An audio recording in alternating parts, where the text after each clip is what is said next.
이 시간에는 출애굽기 19장 4절로 6절 말씀을 중심으로 해서 순종에 따르는 축복이란 저의 첫째 시간을 갖겠습니다. 표제의 순종이란 말은 한문 표기로 순할 순 따를 종, 순순히 따른다는 의미를 가지고 있는 말입니다. 성경에서의 순종이란 히브리어로 샤마, 헬라어로 히파고라 하는 거 아는데, 이 의미는 하나님의 말씀을 듣고 따르는 일 또는 그대로 준행하는 것을 뜻합니다. 하나님 말씀 따르기 위해서는 무조건적인 순종이 요구되고 즉시 행동으로 응답되지 않는 순종은 불신앙적인 것입니다. 로마서 6장 7절과 10장 16절을 찾아보면 하나님께 감사하리로다. 너희가 본래 죄의 종이들이 너희에게 전하여 준 바 교훈의 본을 마음으로 순종한 죄에 해방되어 의에게 종이 되었느니라. 그러나 저희가 다 복음을 순종치 아니하였도다. 이사야가 가로되 주여 우리가 아는 바를 누가 믿었나이까 라고 기록하고 있습니다. 이 말씀은 주님의 복음을 받아들임으로써 죄의 종노릇에서 벗어나 순종의 종, 곧 의인의 종이 되었다는 뜻입니다. 그러나 이스라엘 민족이 다 순종하지 않고 불신종하였습니다. 이러한 불신앙은 자신만의 지식에 의지하는 것이라고 이사야 47장 10절로 11절에 밝혀주고 있고, 하나님 말씀을 의심할 때 생겨난다고 창세기 3장 1절로 6절과 베드로후서 3장 4절로 5절을 밝혀주고 있습니다. 우리에게 이와 같은 불신앙적인 요소가 없는지 돌이켜보고 있다면 적시로 외겨요 제거해내야 믿음이 생기고 순종한 삶 속에 믿음이 성장하게 됩니다. 구약과는 달리 신약에서의 순종이란 그리스도께서 하나님 말씀을 전적으로 순종함으로써 전 인류에게 구원을 가져다주는 사건을 대표적으로 꼽을 수가 있습니다. 제 말이 아니라 로마서 5장 18절로 21절의 말씀입니다. 예수 그리스도의 순종은 성육신 하신 일이라고 히브리 10장 5절로 10절에서 밝히만 있습니다. 성육신 하신 일로부터 시작해서 십자가에서 죽기까지 삶의 전체로 이어졌습니다. 빌립보서 2장 6절로 11절의 말씀입니다. 따라서 순종은 그 어떤 종교 의식보다도 하나님께서 기뻐하십니다. 사무엘상 15장 21절 사무엘은 여호와께 번제와 다른 제사를 그 목소리를 순종하는 것을 좋아하신 것 같이 좋아하시겠나이까. 순종이 제사보다 낫고 듣는 것이 순종이 수양의 기름보다 나으니라고 하였습니다. 이는 사무엘을 기다리지 못하고 울거나 제사를 드린 사울왕이 불순종을 책망한 말씀입니다. 순종은 성도가 가져야 할 의무요. 사도행전 5장 29절 말씀입니다. 하나님의 거룩하며 베드로전서 1장 15절에 16절에 말씀입니다. 그리스도의 겸손과 사랑을 담는 것이라고 요한복음 13장 14절로 15절에서 예수님 밝히고 계십니다. 또한 성경에 강력하게 언급하고 있는 순종의 대상은 하나님과 그의 명령 또는 말씀과 부르심, 복음과 진리라고 밝혀 있습니다. 순종하는 자에게는 자손과 땅의 축복이 내린다고 창세기 20장 4절로 5절이에요.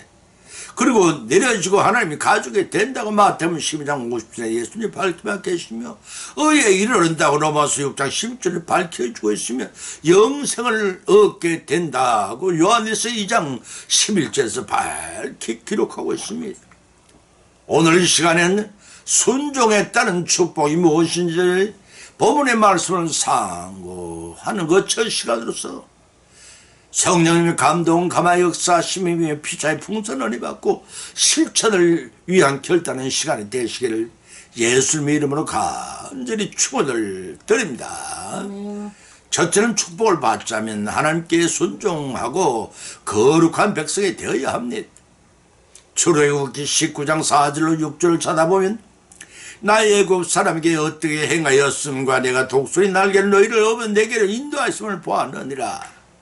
세계가 다 내게 속하였나니 너희가 내 말을 잘 듣고 내 언약을 지키면 너희 열국 중에서 내 소유가 되겠고 너희가 내게 대하여 제사장 나라가 되며 거룩한 백성이 되리라. 너는 이 말을 이스라엘 자손에 고할지니라 하고 하셨습니다. 본문의 말씀은 이스라엘 자손이 출애굽한 원년인 3월 15일 시내산 곧 호렙산에서 언약을 체결하고자 하시는 하나님의 거룩한 뜻이 계시되는 장면입니다. 이스라엘의 원력으로서 니산월 곧 1월 15일 그 해의 첫날부터 시작하기 때문에 출애굽한 날인 1월 15일부터 석 달 뒤 3월 15일 그들이 시내 광야에 이르러 장막을 쳤을 때의 일입니다. 여호와 하나님께서는 가나안 땅을 정착하는 이를 목전에 두고 이스라엘 백성들에게 어떤 경로로 출애굽하게 되었는지를 상기시키셨습니다.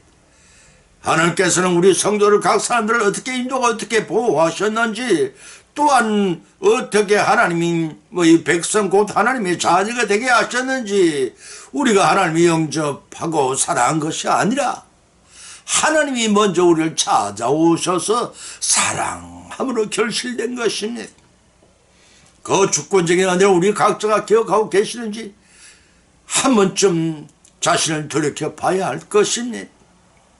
지금은 세월을 아껴야 할 때가 다가왔습니다. 죄악이 관양한 노아의 홍수 직전의 때와 같고 소돔과 고모라의 때처럼 악이 거기에 다른 때임을 아셔야 합니다. 전 세계에 창궐하고 있는 코로나19와 기후의 변화를 강건하게 불격할 때가 아닙니다. 하나님과의 언약을 어긴 자들에게 들이닥칠 재앙의 시작을 보일 뿐입니다. 그러나 하나님께 책임있는 언약을 지키는 성도들에게는 도적같이 종말이 올지라도 유비무환입니다. 그렇다면 말씀은 약속할 언약이란 무엇인가? 성경에 자그마치 286회나 등장하는 말입니다. 언약이란 히브리어 베리트라고 하는데 이 말은 두 나라 사이의 동맹, 신하와의 군주 사이에 세운 법령, 결혼과 관계로 인한 발생한 의미라고 창세기 14장 13절과 사무엘하 3장 12절 13절 잠언서 2장 7절 말라기에서 2장 14절에 밝힘하겠습니다. 하나님의 법령으로서의 언약이라고 또한 이사야서 54장 10절에 등 다양하고 강범하게 언약이 사용되었음을 우리는 찾아볼 수가 있습니다. 성경에서의 언약이란 그 말씀은 주로 하나님 법령으로서 아담과 하와의 선택, 선악과 언약을 필두로 하여 노아와 무지개의 언약, 아브라함의 언약, 모세를 대표적으로 하여 세운 신에서는 언약, 그 십계명 율법을 대표적으로 꼽을 수 있겠습니다. 이러한 언약의 특징은 전신 점령을 다하여 자세히 들어야 하며 로마 10장 11절의 말씀입니다. 열심히 배우고 분별한 능력을 길러야 하고 예배서 3장 19절과 디모데후서 3장 13절의 15절의 말씀입니다. 부지런히 지켜 행해야 한다는 것이 로마서 2장 13절의 말씀입니다. 언약을 지키는 것은 하나님의 백성이요 하나님의 자녀들이 반드시 지켜야 할 의무 조항임에도 불구하고 잘 수행하는 자들에게는 축복의 상급을 하나님께 내리십니다. 이는 하나님을 택한 백성을 너무나도 하나님께 사랑하기 때문입니다. 여기서 중요한 사실은 언약은 이스라엘 열조들과 세운 것만이 아니라 오늘날은 살아가는 영적 이스라엘 백성들이 우리와도 세운 언약이라는 사실을 명심해야 합니다. 따라서 언약은 우리를 부자의 계에 묶어두는 계약이 아니요 지켜 행할 때 구원을 이루는 영생의 축복임을 아셔야 합니다. 본문 4절을 통해서 10대의 재앙을 내려 독수리 날개 너희를 업어 내게로 인도했던 사실을 너희 이사야에 직접 보았고 체험했을 것이라 는 본문의 말씀입니다. 본문 5절에서는 세계가 다 내가 창조한 피조물로서 모두 다 내게 속하였다는 것을 상기시키시면서 내 언약을 지키면 열국 중에서 너희들은 내 소유가 되겠고 제사장 나라가 되고 거룩한 내 백성이 될 것이란 축복의 말씀입니다. 본문의 이 말씀을 네 가지를 요약하면 이랍니다. 적은 첫째 말씀은 하나님과 이스라엘 사이에 맺은 언약을 지키라는 것입니다. 두 번째는 언장을 지킨 첫째 축복은 하나님이 소유가 되라는 것입니다. 세 번째는 언장을 지킴으로 얻게 되는 두 번째 축복은 모든 민족 중에 제사장 나라가 되라는 것입니다. 네 번째는 거룩한 백성이 되라는 것입니다. 본문의 말씀은 거룩한 백성이 되어 천국에서 영생을 성취하여 누리라는 것이 하나님의 우리에게 주시는 축복이요 은혜입니다. 이 은혜와 축복을 모두 다 누리시기를 예수님의 이름으로 간절히 축원을 드립니다. 아멘. 두 번째는 하나님을 순종할 때 축복받은 자손이 번성한다는 것입니다. 창세기 26장 4절 5절을 쳐다보면 네 자손을 하늘의 별과 같이 번성케 하며 이 모든 땅을 네 자손에게 주린 네 자손을 인하여 천하 만민의 복을 얻으리라고 하셨습니다. 고대 중국의 손이라는 임금이 하나님 신하들을 불러놓고 이렇게 명령을 했습니다. 이제 내가 너희들에게 망대기 하나씩을 줄 테니 우물에 가서 우물물을 하나 가득히 담아가지고 오느라고 명하였더랍니다. 10대명의 신하들이 망태기 양식을 받아들더니 제각기 얻어져 버렸습니다. 왜냐하면 망태기에 물을 담아보았자 담기는커녕 담는 족족 쏟아져 내릴 것이 분명한지라 아무도 물을 담을 생각을 하지 않았던 것입니다.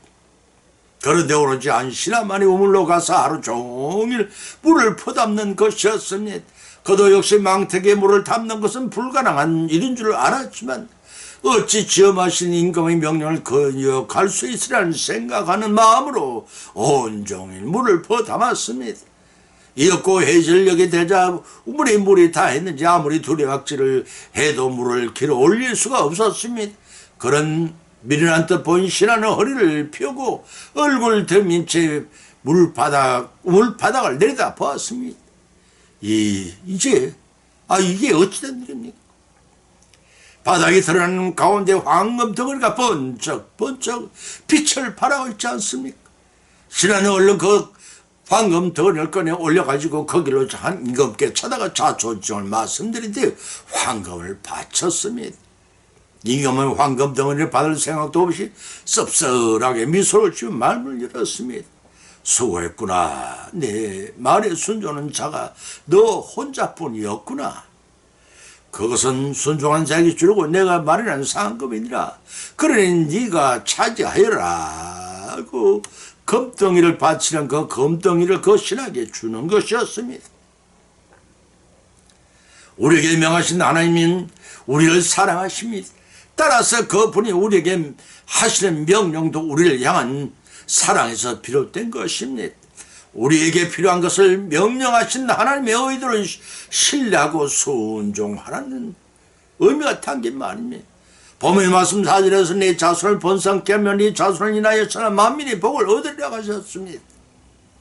이 축복은 이미 믿음의 조상 아브라함에게 약속된 것이요 이삭을 거쳐 야곱까지 3대를 내려오면서 하나님께 약속하신 언약입니다.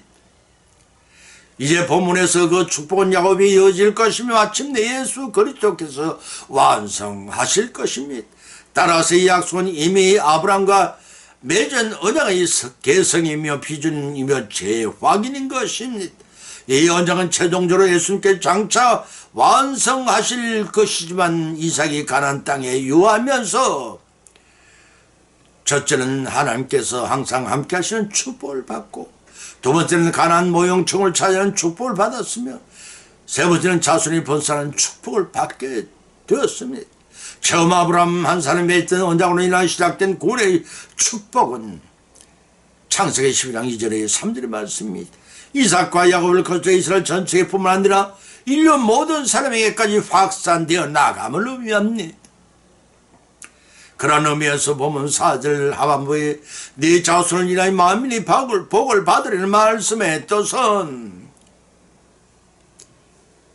구약시대까지만 해도 이방인들에게 닫혀있던 문이 신약시대에는 예수 그리스도로 말미암아 모든 인류에게 활짝 열려짐으로 성취가 되었던 것입니다. 또 보면 5절에서 이는 아브라함이 내 말을 순종과 내 명령과 내 계명과 내 율례와 내 법도를 지켰습니다 고 하셨습니다. 본 9절에서 순종 휘오리 말로 사마라고 하는 뜻은 듣다는 뜻이라고 창세기 3장 17절 준행하다는 창세기 2장 18절에 밝힌 의미로서 거기에서 거치지 않고 지켜 행하는 것을 성경은 순종이라고 표현하고 있습니다. 본구절에서 내 명령과 내 계명과 내 율법과 내 법도라는 말씀은 네 가지 비슷한 단어를 사정으로 반복한 강조의 어법입니다. 이는 아브라함이 하나님의 말씀을 믿음과 사랑으로 전적으로 순종했음을 시사하고 있습니다. 이삭을 바치라는 하나님 말씀에 순종해 이삭을 제물로 바치는 데까지 전적으로 순종했던 것입니다. 이런 네 가지 단어를 하나씩 풀이하면은 첫째는 히브리어 미시레메트, 명령이란 원래의 파수, 울타리 등을 지니고 있는 말인데 이는 삼가 덮고 지켜야 할 말씀을 가리키는 뜻입니다. 두 번째 히브리어 미츠와 계명이란 원래 지시된 율법이란 뜻이며 특히 법조 문화가 되거나 성문화된 하나님 말씀을 가리킵니다. 세 번째는 히브리어 후카, 율례란 말은 반자나 비석에 새겨진 것을 뜻한다고 출애굽기 12장 14절에 기록되어 있고 따라서 이는 성도가 마음속에 늘 새겨둬야 하나님의 규례를 말합니다. 네 번째는 히브리어 토라, 법도란 말은 가르치다는 동사에 유래된 말로서 넓은 의미로 일반적인 도덕가치를 포함합니다. 성경은 특별히 십계명이나 모세의 오경만을 의미하는 말씀이기도 합니다. 이런 네 가지를 지켜 순종을 하면 자손이 번성하고 이 모든 땅 곧 기업을 주어서는 이 자손 곧 예수 그리스도로 인한 천하 만민이 복을 받게 하시겠다는 말씀입니다. 그 전제 조건은 순종입니다. 명하신 명령과 계명과 윤리와 법들을 잘 지켜 순종하라는 것입니다. 순종해 나감으로써 하나님께서 언약하신 복을 이 땅에서는 물론 천국에서 성취해 누르시는 저와 여러분이 되시기를 예수님 이름으로 간절히 축원드립니다. 세 번째는 순종하는 자는 하나님이 가족이 된다고 했습니다. 신명기 28장 1절과 4절을 찾아오는 모세가 이스라엘 장로들을 더불어 백성에 명하여 가로되 내가 오늘날 내게 명한 이 명을 너희는 지킬지니라. 너희가 요단을 건너거든 내가 오늘 밤 너희에게 명한 이 돌들을 세우고 그 위에 석회를 바를 것이며 또 거기서 네 하나님 여호와를 위하여 단을 쌓되 그것에 철기를 대지 말지니라고 하셨습니다. 하나님 말씀에 순종하는 자는 어디에 있든지 어디를 가든지 복을 받게 됩니다. 나가도 복을 받고 들어가도 복을 받는다는 뜻이기도 합니다. 사랑하는 성도 여러분, 여러분이 누리고 있는 복은 어떤 복이라고 생각하십니까? 혹시 복이나 명예, 장수와 권세 같은 세상적인 복만을 추구하고 있지는 않은지요? 말라기서 3장 10에 기록하시기를 만군의 여호와가 이르노니 이 온전한 11주 창고에 들여 나의 집에 양식이 있게 하고 그것으로 나를 시험하여 내가 하늘문을 열고 너에게 복을 쌓을 것이 없도록 붙지 아니하나 보라고 순종하여 보라고 말씀하십니다. 화목하기로 소문난 가정의 주인의 친구가 찾아와 그 비결을 설거머니 보았더랍니다. 그러자 주인은 대답하기 앞서서 장남 아들을 불렀습니다. 얘야, 뒤뜰에 가서 감나무에 달린 감 한 광주리만 따오느라. 손님 치고는 이제 막 새파랗게 열매가 달리기 시작한 뜰번 감을 아들이 시키는데 가지고 올까 저기 의아했습니다. 그러나 주인의 장남은 아버지의 명령에 따라 아무 대꾸도 하지 않고 그저 아버지의 말씀에 순종해 감을 따가지고 왔더랍니다. 거길 놓고 가서 봐라. 네 아우에게 애비가 부른다고 해라. 차남이 대령하자 주인은 어처구니 없는 명령을 내렸습니다. 외양간이가 소를 끌어다가 지붕에 올려놓거라. 이번에는 손님 친구도 이해할 수 없는 심부름에 깜짝 놀랐으나 주인의 차남이 군말 없이 사다리를 기대놓고 소를 지붕 위에 끌어올리려고 했습니다. 그제서야 손님 친구는 그 가정의 화목의 비결이 바로 아들들의 순종에 있음을 깨달았더랍니다. 집으로 돌아온 손님 친구는 대뜸 하나밖에 없는 외동 아들을 불러들였습니다. 얘야, 뒤뜰에 가서 대추나무에 열린 대추 열매 한 사발만 따라 오늘 악어 명했으면 그랬더니 아들은 뒤뜰로 가기는 그냥 마루에 턱 걸쳐앉더니 아버지 지금이 어느 때인데 대출 따라 하십니까? 정신이 있었어요? 그렇게 대출가 잡수시고 싶으면 시장에 가서 묵은 대출을 사오시던가 가을이 될 때까지 참고 기다리세요 라고 하면서 횡간히 그 자리를 들어갔습니다. 손님치고는 혀를 차며 방으로 들어가 혼자말로 죽으렸습니다. 그동안 우리 가정이 화목하지 못했던 이유가 있었구나 라고 한탄을 뿌렸습니다. 여러분이 가정자들은 순종을 잘하고 계시겠지요? 하나님을 섬기는 일도 이와 같습니다. 말씀이 손으로 이해되지 않을지라도 순종하여 섬겨나갈 때 하나님과 우리는 화목할 수가 있고 또 하나님이 우리에게 주시는 축복을 누릴 수가 있는 것입니다. 보면은 바로 우리에게 주신 순종에 따른 축복의 내용을 언급하고 있는데 개인적인 축복과 민족의 축복으로 대별을 말할 수가 있습니다. 개인적인 축복은 생활의 축복이요, 자녀의 축복이요, 소유의 축복이요, 축복의 등을 지칭하고, 민족적인 축복은 민족의 우월성과 전쟁의 승리, 민족의 부강, 민족의 명예와 향유 등이 그것이라고 할 것입니다. 순종한 자에게 임할 축복의 분량이 얼마나 엄청난 것인지를 잘 보여주고 있습니다. 여기서 얻은 교훈은 하나님 도깨비의 방망이 같은 존재가 아니라는 사실입니다. 외형적인 축복은 잠깐이지만 내면적인 영적 축복은 영원한 것임을 마태복음 5장 3절 12절에 예수님 밝히고 계십니다. 따라서 성도들은 물질적이요 세상인 축복을 어디로 애쓰고 수고하기보다는 복의 권원이신 하나님과 바른 관계를 정립하기 위해 말씀에 순종하고 말씀을 준행할 때 마태복음 7장 9절로 11절에 예수님께서 말씀하신 것처럼 너희 중에 누가 아들이 떡을 달라면 돌을 주며 생선을 달라면 뱀을 줄 사람이 있겠느냐? 너희가 악한 자라도 좋은 것을 자식에게 줄 알거든 하물며 하늘에 계신 너희 아버지께서 구하는 자에게 좋은 것을 주시지 않겠느냐? 라고 하셨습니다. 또 히브리서 5장 8절 9절에서 기록하기를 그가 아들이시라도 받은 고난으로 순종함을 배워 온전하게 되었은즉 자기를 순종하는 모든 자에게 영원한 구원의 권원이 되시고 하나님께 멜기세덱의 반차를 좀 대제사장이나 칭하심을 받았느니라고 하셨으며 예수 그리스도의 창세전에 교회에 가신 하나님의 인류 구원 사역을 성취하기 위해 십자가의 순환을 순종함으로 지실 때에 아론의 반차를 쫓는 대제사장이 아니라 멜기세덱이 쫓는 영원한 대제사장이 심판주가 되셨던 것입니다. 이와 같이 순종의 복을 받는 첩견한 걸 명심하시기 바랍니다. 이와 같이 우리 모두 하나님 말씀과 계명을 전적으로 순종함으로써 예배하고 계신 하나님의 축복을 받고 누리시는 저와 여러분이 되시기를 예수님의 이름으로 간절히 축복을 드립니다. 결론을 맺습니다. 오늘의 본 말씀은 상고하는 가운데 비찬 믿음들 은혜를 받아 또 세 가지 교훈을 받은 줄 압니다. 첫째는 순종에 따른 축복은 하나님의 소유가 되는 거룩한 백성이 되어야 한다는 것입니다. 두 번째는 순종에 따른 축복은 밤하늘의 별같이 바닷가의 모래알같이 헤아릴 수 없는 자성과 기업을 받게 하신다는 것입니다. 세 번째는 순종에 따른 축복은 자손을 되어 나게 하시며 자손들의 수고한 모든 소단을 풍요롭게 하신다는 것입니다.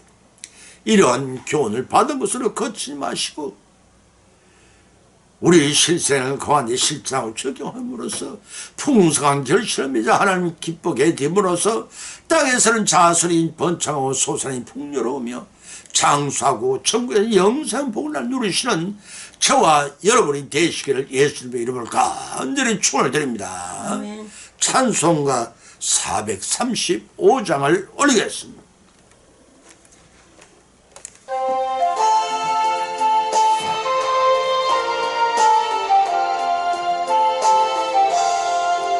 나의 영원하신 길 생명보다 귀하다. 나의 갈 길 다가도록 나와 동행하소서. 주께로 가까이 주께로 가오니 나의 갈 길 다가도록 나와 동행하소서. 세상 부귀한 일함과 모든 명예 버리고